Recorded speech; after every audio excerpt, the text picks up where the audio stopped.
Ibu dari IKI, ini Ikatan Keluarga Ibu-Ibu UII ya. IKI ya, IKI UII ya. Ya, silakan Ibu. Ya. Bismillahirrahmanirrahim. Assalamualaikum warahmatullahi wabarakatuh. Waalaikumsalam warahmatullahi wabarakatuh.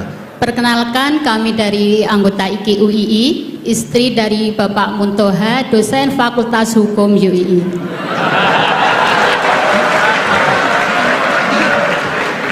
Maaf, tadi diminta oleh mbaknya untuk memperkenalkan diri. Ya, monggo Bu Muntoha ya. Kepada yang terhormat Bapak Profesor Dr. M. Khurai Shihab dan Kiai Haji Ahmad Baharudin Nur Salim. Tadi sudah disampaikan banyak hal tentang tafsir, yang tadi menyinggung tentang pernikahan, kemudian tentang Anisa, tentang perempuan dan sebagainya. Kemudian saya ingat pada suatu saat saya berdebat dengan suami saya. Bagus ini. Betul ini. Saya pernah berdebat dengan suami saya mengenai ayat yang berbunyi, yaitu surat An-Nisa ayat 43 maaf, yang berbunyi, saya penggal ayatnya. A'udzubillahi minasyaitonirrajim. Bismillahirrahmanirrahim. Wa in kuntum marda ala safarin aw jaa ahadum minkum minal ghaiti aw lamastumun nisa falam tajidu ma'an fatayammamu sa'idan thayyiban famsahu biwujuhikum wa aydikum innallaha kana afuwan ghafura. Yang jadi pertanyaan adalah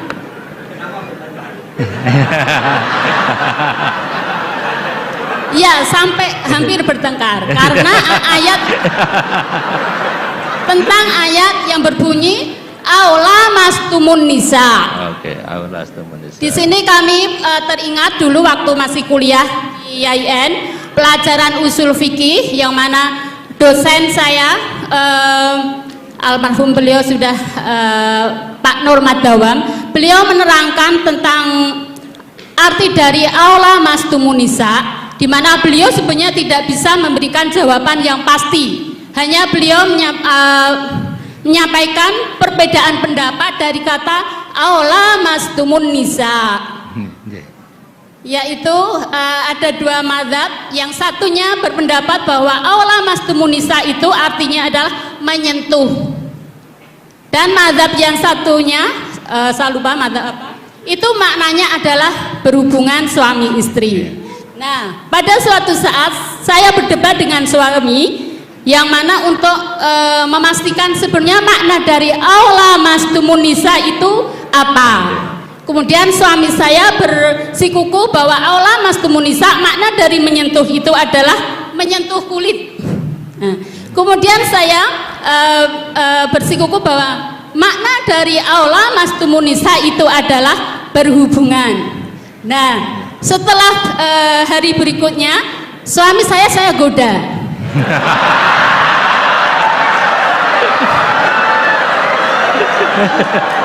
Ini ya, kontekstual ini. Saya goda. Setiap habis wudhu, suami saya goda dengan saya sentuh kulitnya. Kemudian suami saya mengulangi untuk wudhu kembali. Kemudian berikutnya sudah wudhu, saya sentuh lagi. Batal kan? Pendapatnya batal karena aula mastumun nisa tadi pendapatnya adalah menyentuh kulit. Batal. Jadi beberapa kali saya goda suami saya, setelah wudhu saya sentuh kulitnya dan mengulangi wudhunya. Ini. Dan berikutnya, karena saya masih waktu itu berpegang bahwa menyentuh itu adalah berhubungan suami istri. Nah, yang jadi pertanyaan Prof. Khurai Shihab yang kami hormati adalah makna tafsir daripada ayat aula mastumun nisa yang sebenarnya itu yang mana? Apakah sekedar menyentuh atau berhubungan suami istri? Demikian pertanyaan. Terima kasih. Assalamualaikum warahmatullahi wabarakatuh. Waalaikumsalam warahmatullahi wabarakatuh. Sebelum menjawab, monggo Pak Ketua Umum Yayasan Senior Prof. Suarsono bergabung, ya. Bukan baru hadir, ya. Ya. Baik. Sambil menunggu beliau, ya makanya.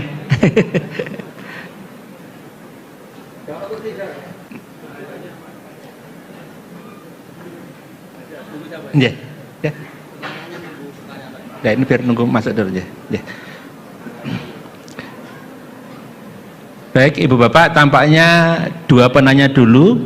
Yang pertama dari Pak Salahuddin terkait dengan lebih berani dan kontekstual, kira-kira gitu dalam menafsirkan. Kemudian yang kedua, monggo ini Pak Suwarsana Muhammad,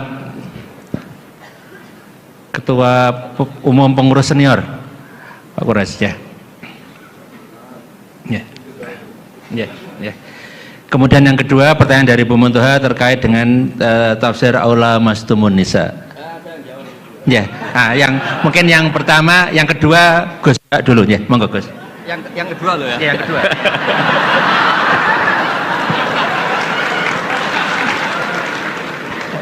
Nggak dijawab juga ya, kenapa bertengkar? Terus pertanyaan kedua, kenapa hanya nyentuh saja tidak diteruskan?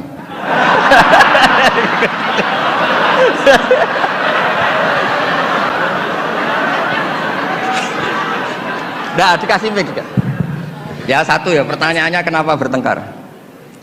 Jadi bertengkar dalam arti bercanda ya, tidak bertengkar yang serius dengan nafsu amarah tidak. Tapi ini bertengkar dalam arti memperdebatkan tentang ayat yang berbunyi Aula Mastumun Nisa tadi. Aula Mastumun Nisa. Setelah nyoba menyentuh, kok kenapa suami nggak tertarik meneruskan? Itu pasti Pak. Itu pasti. Sebab kan ditinggal wudhu lagi tadi.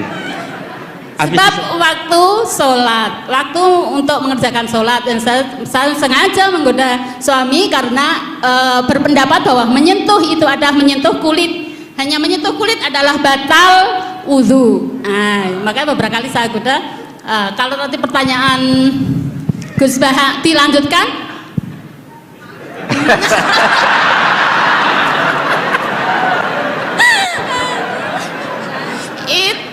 Menunggu waktu. Menunggu waktu. Enggak begini ya. Ini tadi saya minta Pak Warsono ikut berdiri, ini yang punya badan wakaf, yang ketua. Begini. Yang jelas jangan memicu kata Pak Rektor dulu MZU dan Newcastle United sama apa? Manchester United. Karena ini sudah jadi madhab identitas. Kalau yang seperti itu NU, seperti ini Muhammadiyah, kayak kunut lah. Kunut itu NU, tidak kunut itu Muhammadiyah. Berarti Imam Syafi'i itu NU, Abu Hanifah itu Muhammadiyah. Begini, kita kan nekuni itu ya, nekuni sekali. Saya bilang nekuni sekali bukan niat sombong, enggak, supaya Anda tahu Rektor milih saya jadi ahli tafsir itu tidak salah. Memang benar-benar saya tekuni. Profesor Zaini maksudnya, bukan? Dekat. Oh ya ya. Ya tadi karena saya sebenarnya sudah uzlah tadi, yang Pak Kores nggak pernah setuju.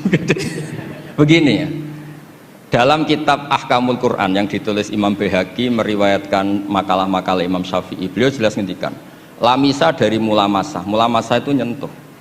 Naha Rasulullah an bai'il mulamasah. Ini saya cerita Imam Syafi'i dulu, nggak cerita suami Anda, enggak cerita Pak Muntaha Anda.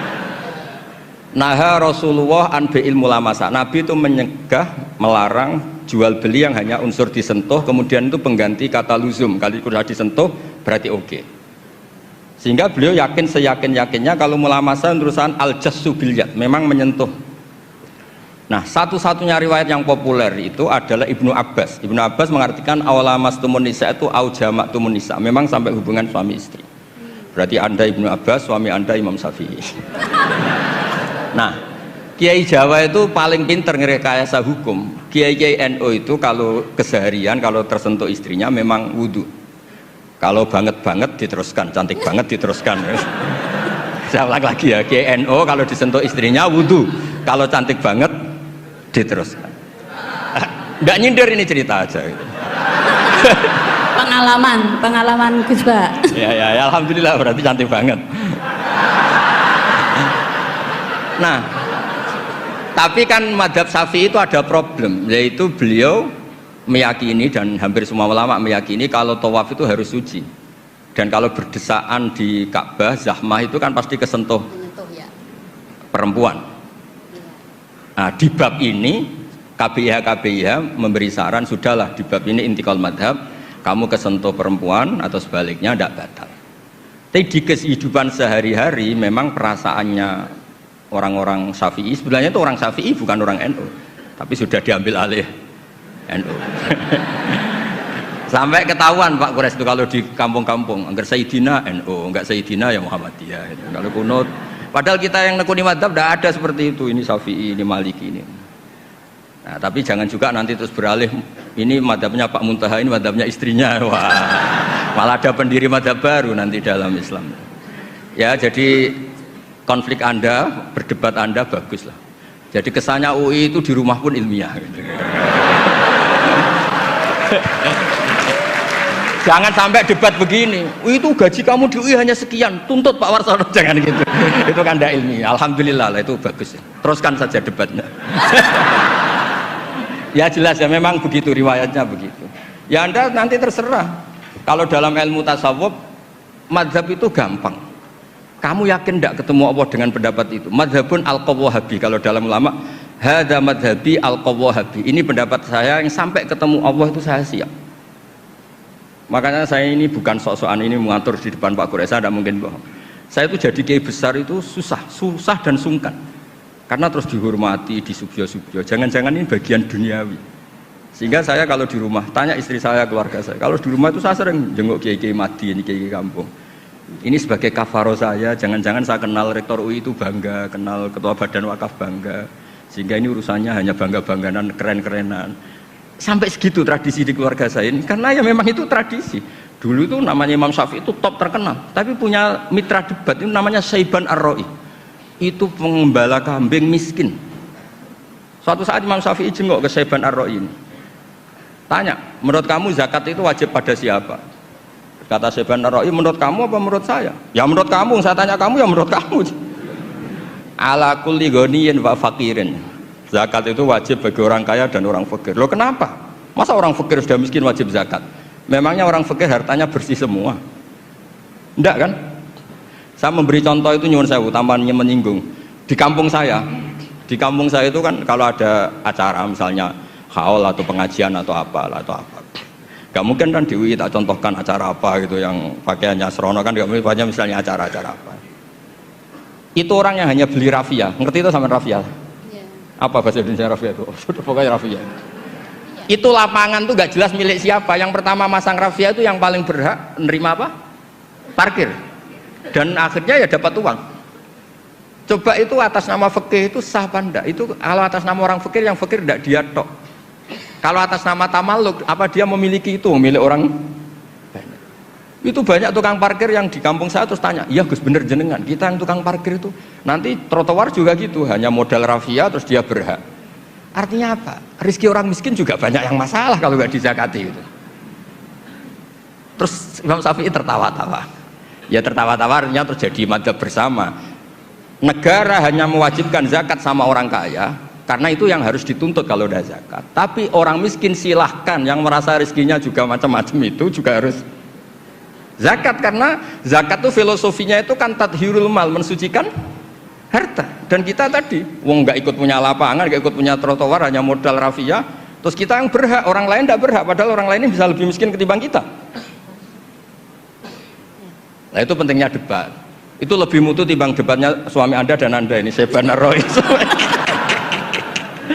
Tapi itu bagus, itu kasih bonus Pak Rektor, itu hebat itu. Di rumah masih debat fikih itu hebat itu. Dia nggak tahu.